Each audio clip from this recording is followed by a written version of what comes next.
Welcome to a video about estimating addition and subtraction problems using whole numbers. The goal is to estimate sums and differences of whole numbers by rounding. So let's start off by reviewing how we round whole numbers. The first thing we want to do is identify the round-off digit.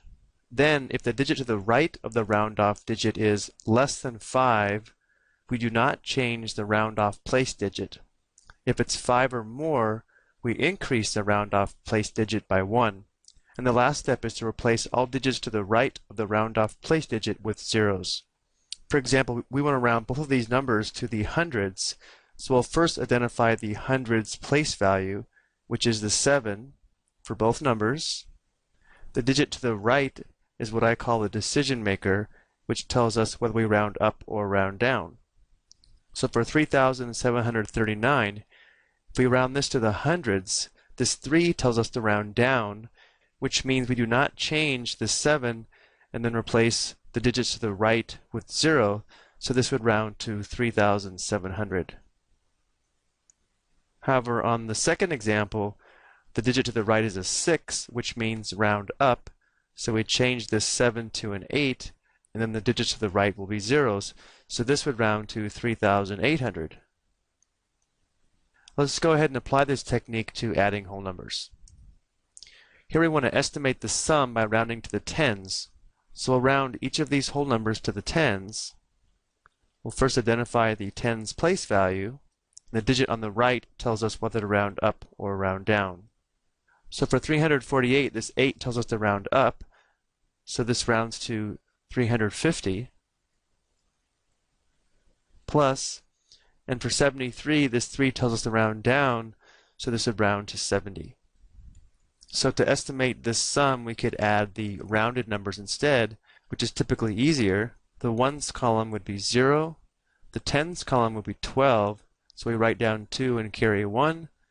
1 plus 3 would give us 4. So an estimate for the original sum would be 420. This type of estimation is used quite a bit in the real world.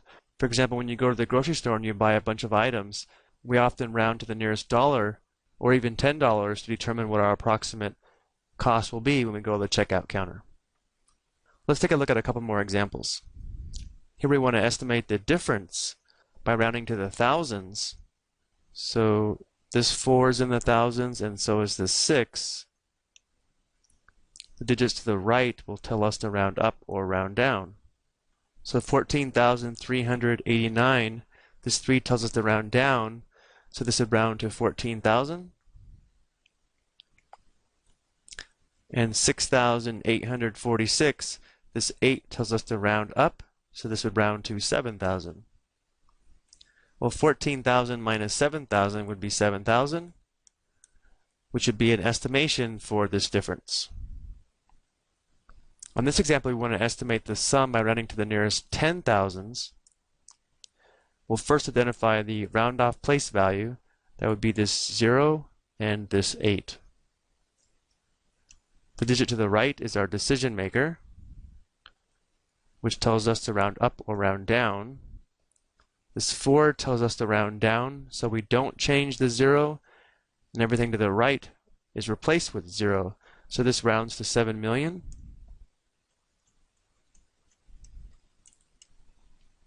The 6 tells us to round up, so this would round to 90,000.